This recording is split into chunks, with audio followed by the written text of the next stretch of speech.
Hey everyone, and welcome straight into today's explainer. Today, we're unpacking a massive topic, Chapter 4.3, Employment and Unemployment. We're going to focus on one of the absolutely crucial forces that shapes not just our wider economy, but literally our daily lives, our communities, and our individual futures.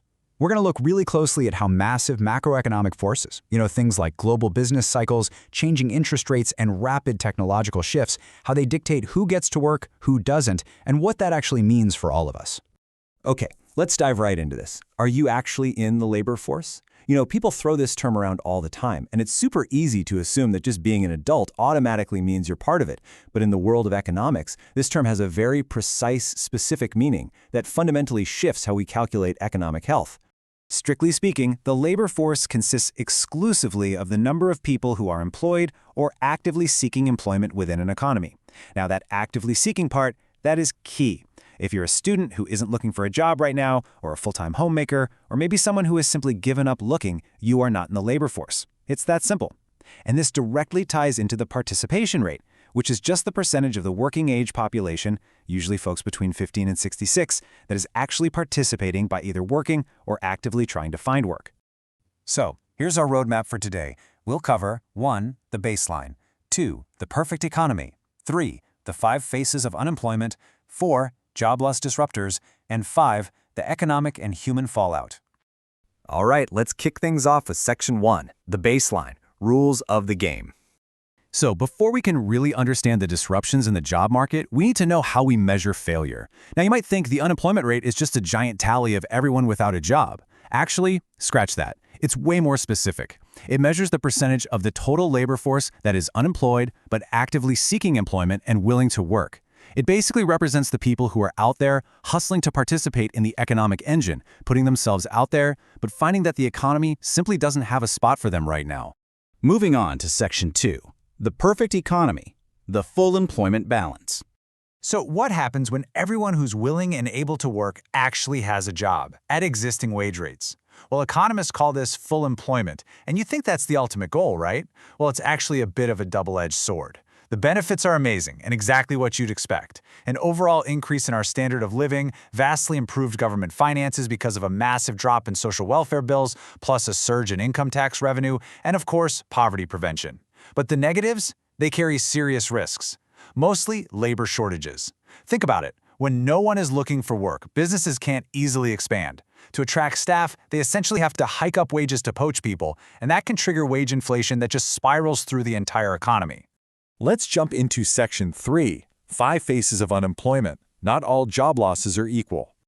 Unemployment is honestly a multi-headed beast, and people lose jobs for entirely different reasons. Economists generally break it down into 5 categories. You've got frictional unemployment, which is just that natural short-term gap when people leave one job before starting another. Think actors or construction workers between gigs. Then there's seasonal, institutional, structural, and cyclical. Let's zoom in on a couple of the really impactful ones. And this brilliantly illustrates structural unemployment. This happens when there is a fundamental change in the pattern of demand for specific skills. A great historical example is the Harland & Wolff shipyard in Belfast. During its peak around the Second World War, it employed a staggering 35,000 people. By 2021, that number was down to just 401. If a massive industry like that goes into permanent decline and the workers don't have the geographical or occupational mobility to jump to a new industry, they can remain structurally unemployed for a very, very long time.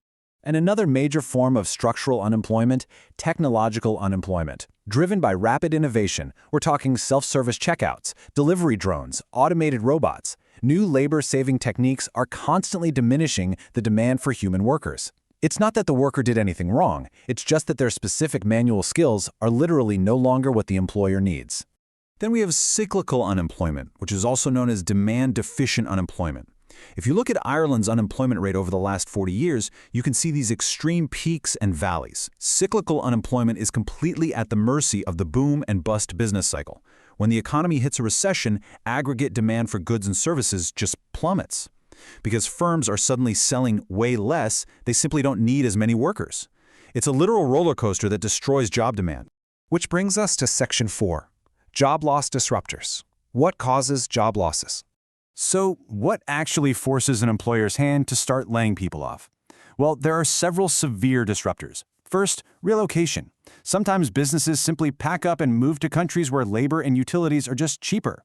Second, fluctuating exchange rates. If your domestic currency gets too strong, your exports suddenly become wildly expensive overseas, sales drop, and local workers are let go. We've already talked about tech and cyclical busts, but consider the raw cost of employment itself. If the government significantly hikes the minimum wage or raises the employer's PSRI rate, keeping staff gets much more expensive. That acts as a huge disincentive to hire and can quickly lead to layoffs. And finally, high interest rates. When the central bank hikes rates, borrowing becomes expensive, and that stalls out business investment and consumer spending alike. Finally, let's look at Section 5, the economic and human fallout, the ripple effect. So the crucial point here is that when those disruptors hit, the damage absolutely isn't contained to a spreadsheet. The tragedy of unemployment is dual-sided. On the macro level, the whole economy suffers. The government collects far less in PAE income tax while simultaneously bleeding money to cover increased social welfare payments. High unemployment can drive people right into the shadow economy, or even spike crime and antisocial behavior, which strains the police and hospitals. It even scares off foreign direct investment, because international companies generally avoid setting up shop in depressed, low-demand areas. But for the individual, it is absolutely brutal. We're talking an immediate decline in their standard of living. Reduced disposable income means a fundamental loss of choices in how they live, what they eat, and how they provide for their families.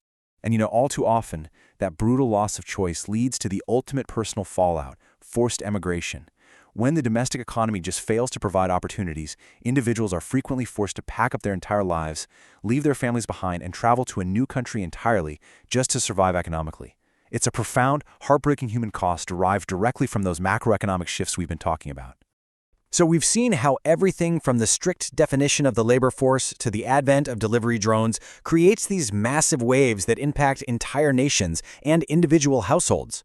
The job market is deeply dynamic, and it's constantly shifting beneath our feet. Based on the massive macroeconomic disruptors we've unpacked today, I want to leave you with this to really think about. How will future technology and the next inevitable boom or bust cycle reshape your specific industry?